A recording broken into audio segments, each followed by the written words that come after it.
at the brake pedal again and then look at the actual forces in it.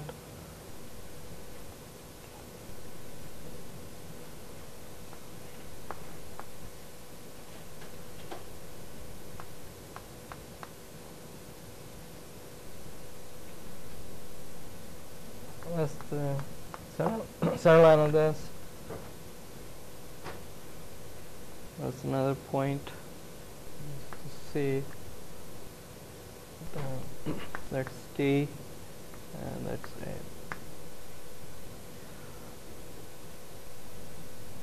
Now I'm going to assume that the spring is in tension. I mean, the spring is being pulled, so the force at both ends of the spring is given by F sub S, and there's a force here. This will be same as F sub S. So the both end forces of the spring should be same, and they should have the opposite direction. Now the spring is attached at point A. So if it's attached to point A, then it's going to exert a force at point A, which is going to be exactly the same magnitude as F sub S, except it's going to be in opposite direction to this. So the force at A on the brake pedal is F sub S, and that's because the spring is attached at point A.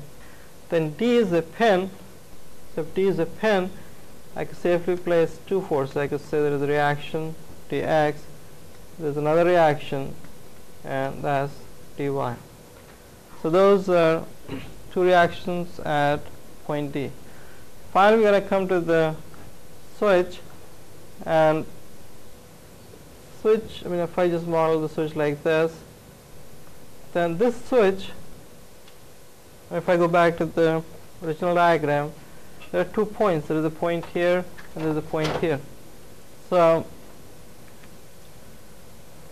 the actual connection of the switch is just this point and this point. There is no force in between. So since you have no force in between, your switch will act as a two-force member. So that's the conclusion we could make about the switch. And the moment you identify something as a two-force member, then you take 2 points, you have point A and a B. The force has to go through these 2 points. So the line of action is going to be this way, and the direction, it could be like this. It means the actual member is in tension, or it could be in compression, and it's like this. So either one of those things are possible for a two-force member. But the magnitude, if this magnitude was F, then this is going to remain as F. Same is going to happen here. If this is F, then this is going to remain F. So the problem we're looking at in here, what do you think will be the direction?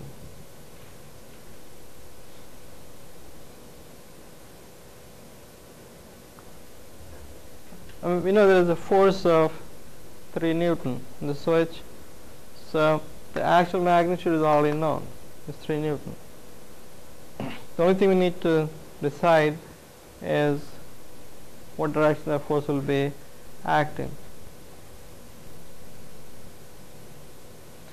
And I mean,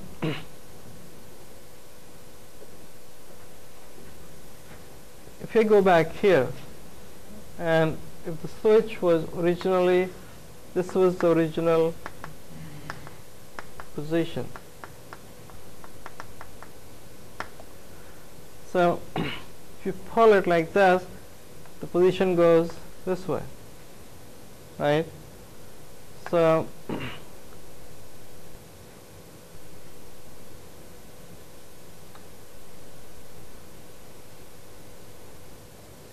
So what kind of force you'll have in the switch?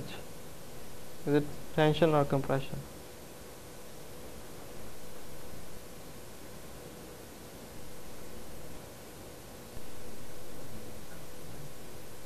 Yeah, we take a compression here as 3 Newton.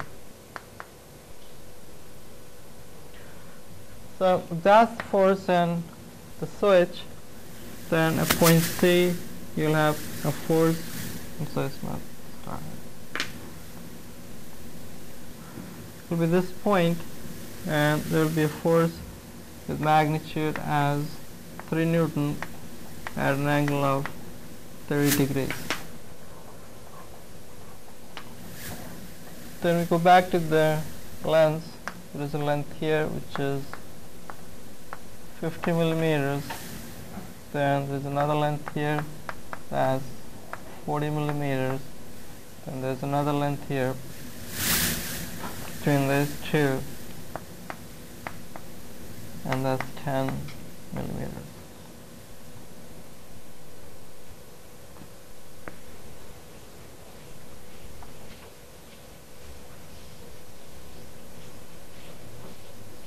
So that gives you the free body diagram, and what you have is you have the force due to spring at point A, then you have two reactions, dx and dy at the point D, and that's all you really have. So these are your